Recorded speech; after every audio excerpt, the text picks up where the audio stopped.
I know what you all are thinking. She's about to get busy. I sure am.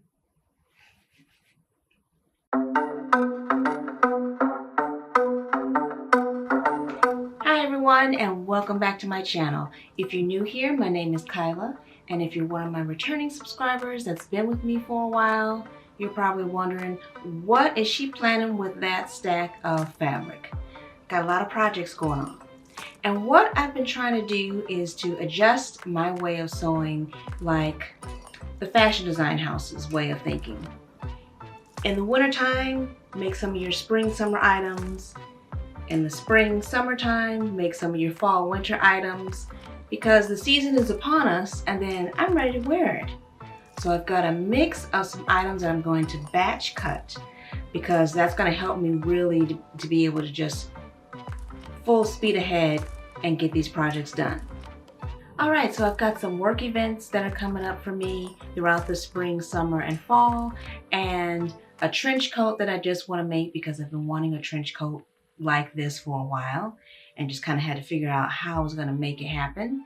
And then I'm making a denim cape for my mom. So first up is this gray, it's viscose. And it's Italian straighted gray blended viscose woven that I've got from movefabrics.com. And I've had this for a while. Thought it would be great for a blazer and the pant and the suit set. And the pattern that I have is from Viki Sews, the Ariadna blazer. And then I'll just pull pants that I have from one of my other patterns. So that's first up for batch cutting. My second item, I've got this olive green trench style, just like a cotton twill, maybe with a little bit of synthetic in it. I think probably some polyester. I'm not sure, but it's got the weight that I want for a trench coat, so I think this will be great. And for this particular fabric, I've got this Vogue pattern that I've made. Let's see, I've only made this pattern once. So it's Vogue V9367. And it's got the 3 different lengths. I want to go for the longer one. I'll probably end up cutting it shorter because I'm barely 5'2", and I'm sure this is meant for somebody over 5'6" probably. So, but this is what I want to make with that, with the double-breasted, and I'm going to make a little change to the sleeves. So stay tuned for that. Next up, got this rose linen that I've had for a little bit, and I recently shared in one of my last pattern hauls that I bought 2 of the same pattern, Vogue V1704, this top.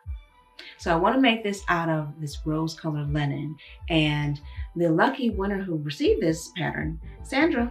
Hi Sandra. She's already finished with her top, but she lives in a warmer state, so I'm sure she'll be able to wear hers much sooner than I will.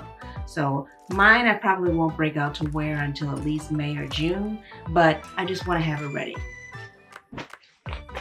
And the fourth item that I'm going to batch cut is going to be out of this mid-weight denim, kind of a medium indigo. And I just got this past weekend from a local fabric shop that I go to called Discount Fabric Outlet that's here in Michigan with me, in Clawson, Michigan to be exact. So if you're ever in the area, check the store out. They've got some good finds, woman-owned business, family-owned, very nice people, and they've got some really good deals. So I've got this denim, and for the cape, this is also one of the patterns from my haul that I talked about recently. It's Vogue V2054. So I'm going to make her the shorter one because I haven't really been seeing a whole lot of denim capes out there, and I thought it would just be something different. And my mom likes to have different things that stand out.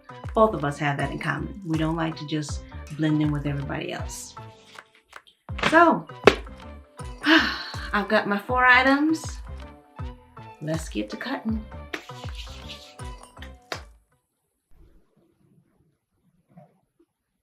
Okay, so I'm going to start with the top.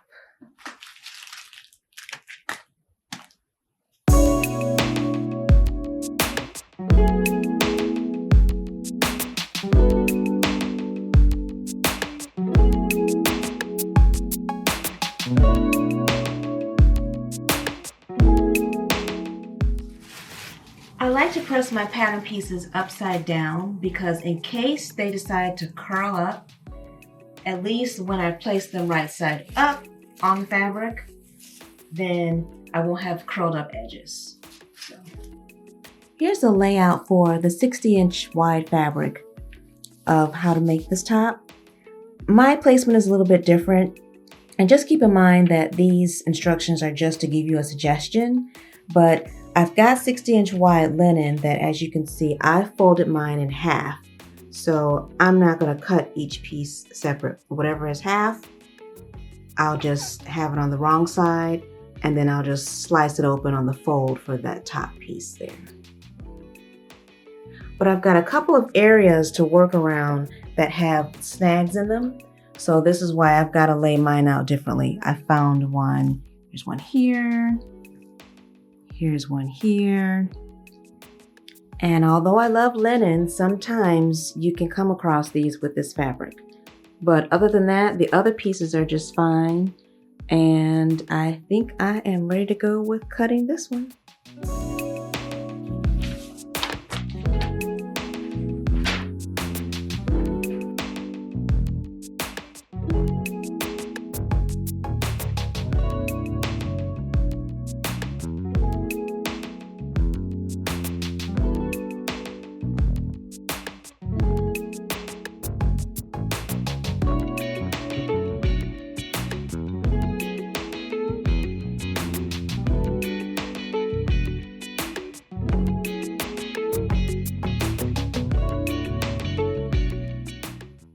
All right, I got all the pieces for my top cut out, and that was pretty easy, 6 pieces.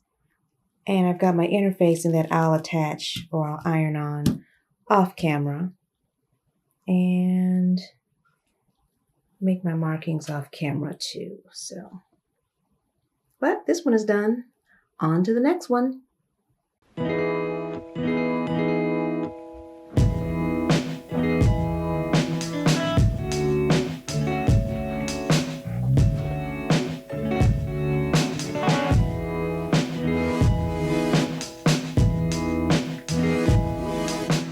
Turn this down, it's a little bit too hot.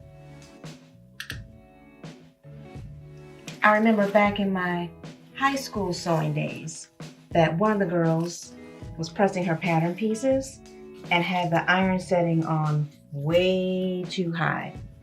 And she burned right through the pattern piece. So it was a good lesson for the rest of the class. My teacher was able to fix it though. They just added another piece of tissue paper just to make up the whole section, which was the middle part, ironically, to put in there and just kind of figure out how the pattern piece was. Live and learn, right? Okay, so this is for Cape A, and I made my layout a little bit different from theirs as well.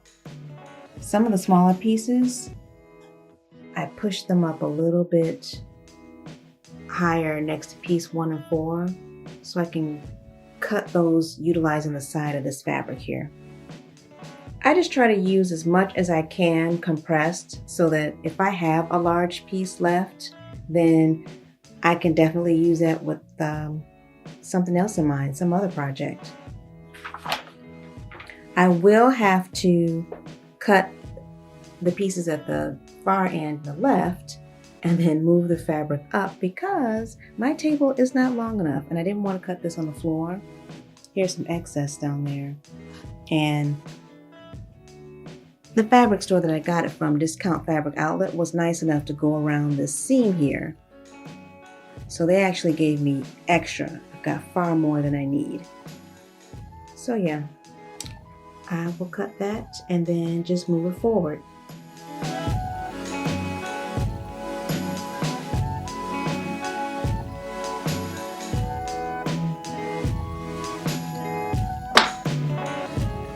Break time.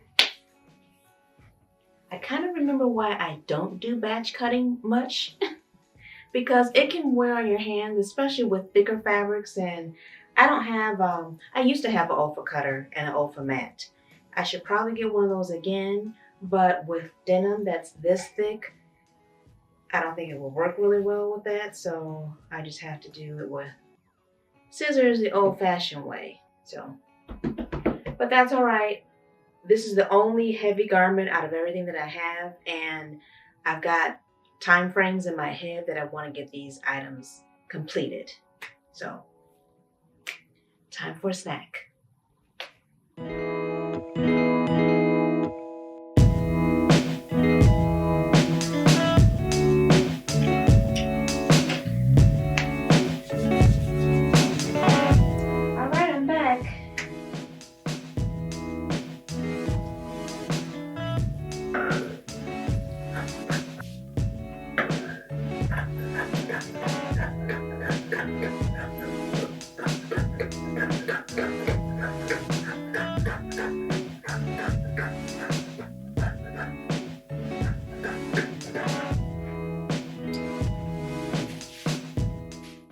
There's a lot of cutting of 4 pieces with this pattern.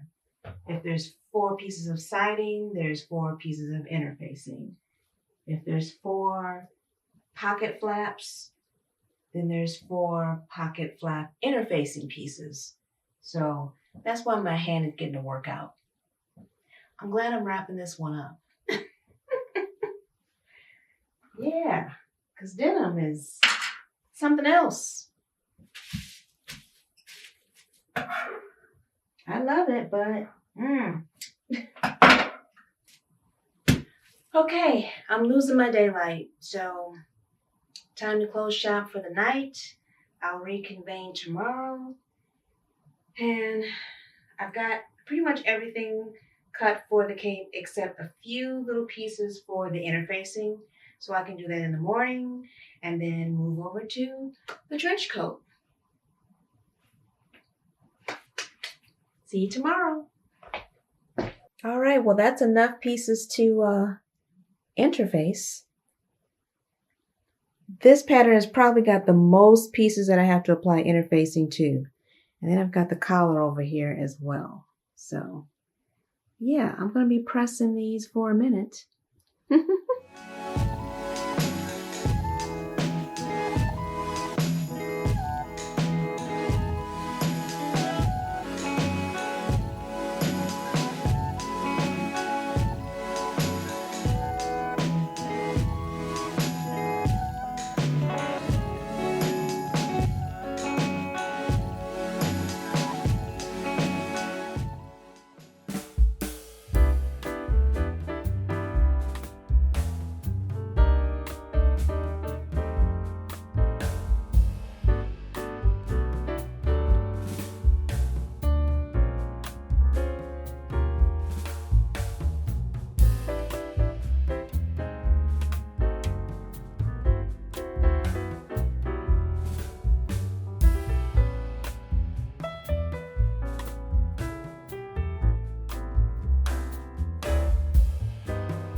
Okay, so luckily I had these pieces cut from the patent leather version of this coat that I made, the shorter version.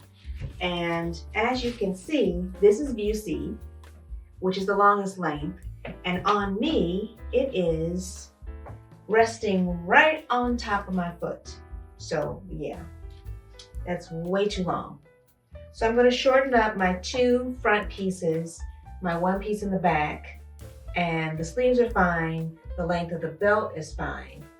And then I can just go about cutting it out. So that's the plan.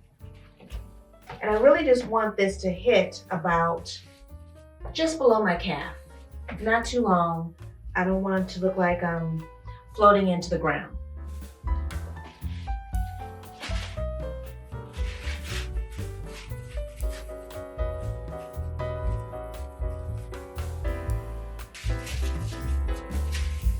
Okay, so in the meantime, while I shorten the length on these pieces, I'm going to throw the fabric in wash and pre-treat it because it looks like it's mainly polyester, but I do believe that there's some cotton in it as well.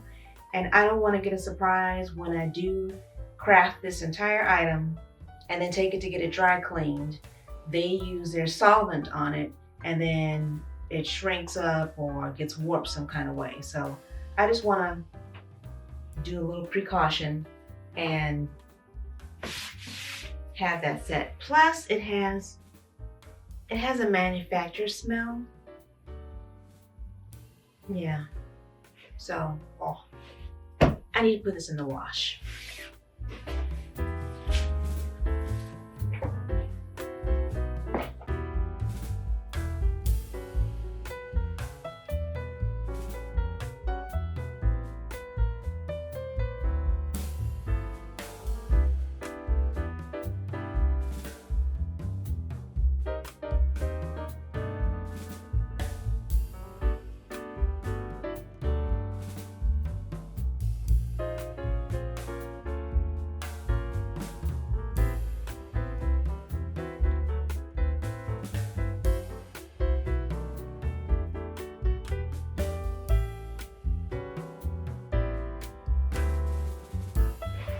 Okay, ooh, this washed up really well.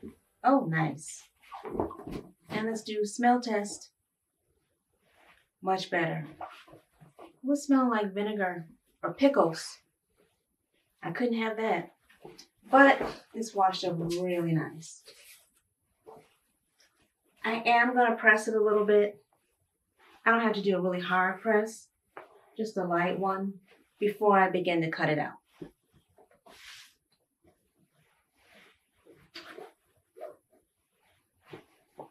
Ooh, it's gonna be so sharp. So this is something that I've been planning to do for a while, but just haven't gotten around to it. And it's making a lining pattern piece for this trench coat pattern. It's an unlined coat pattern, and I always like to line my coats. And it's really easy to just copy the sleeves and make them a little bit shorter. Copy the back piece of the coat and make it a little bit shorter. But this inner piece here that connects to the front facing, I'd like to just have this pre-cut so that I don't have to finagle this every time. So I'm going to take the time to do this and then just label the piece and place it into an envelope just to keep with it. That way, the next time I go out making this coat, it's already done.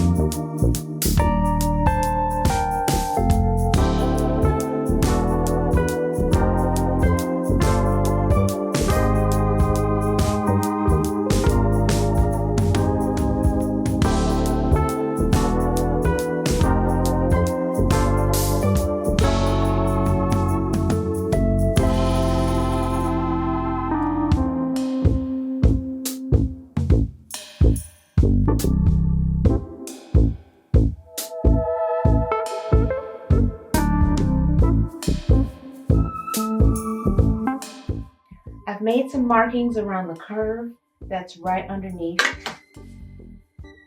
the facing at this angle here. And now I'm going to take my curved ruler and then just go around, and then I'll be able to trace it and cut it out.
Okay, and last but not least, the Viki Sews blazer. This is definitely marked advanced, and the one change that I'm going to make to it is that they left the lapel and the bottom of the sleeves and the bottom of the blazer just raw edges, and I want to finish mine off because I'll probably be wearing it for work events and it'll just look a little bit more polished. But I do like the unfinished look. I think that's really sharp, but to me that just seems more a casual event, weekend casual type of thing. So that's the only change that I'm going to make, which means I'll just have to cut the back of the collar and the actual lapel part facing out. And I don't know if that's included in the pattern or not, but if it's not, I can just make my own. And because this was a PDF pattern, I had to send off to get the pieces printed out for me because I have a small home printer and I wasn't going to print out 8.5 by 11 pages and then tape all of them together and use up all my ink. I just wasn't doing it. And since I don't order PDF patterns often, I didn't see it as a really big expense. So I sent mine off to a place called PDF Plotting by Keith Fabry. I hope I'm saying that right. And he's based out of Richmond, Virginia. I like how it comes packaged. Big sheets, almost like construction blueprints. I feel like I'm making a house. And as you can see, I told him what size I would be making, and then he cut it out to the specified requirements that I selected. So those are my pieces. And they're actually marked Viki Sews, where the interfacing is, sleeve notches, bust circumference, all of that is there. So that's really good. So I need to cut all these out first, and then I can go about laying them out on my fabric and getting it cut.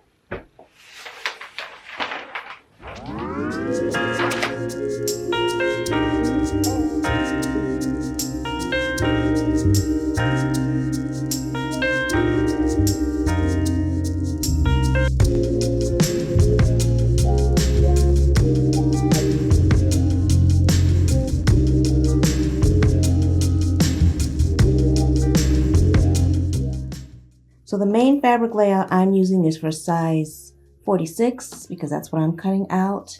That's for the outer fabric, and then for the lining, this is the suggested layout here. So I should have enough of both. I got 3 yards of the lining fabric and 4 yards of the viscose, which is the suggested fabric that they used on the pattern cover as well. This is a viscose fabric too.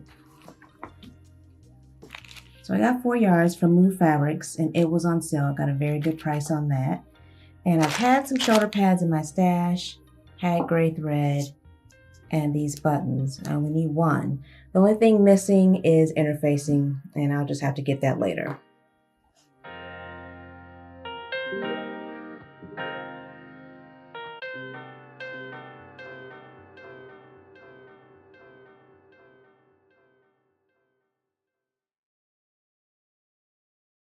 Okay, so luckily I only have a few pieces to add 5 millimeters to the seam allowances because I want to finish the collar, the front edges, and the garment and the sleeve hems. I don't want the raw edge. And they lay out which pieces to do that on, which is really great. So I'm going to go ahead and mark all of those pieces that I need to add. just so that they're marked for the future. And then with the other pieces, I can just cut them as they are. Perfect.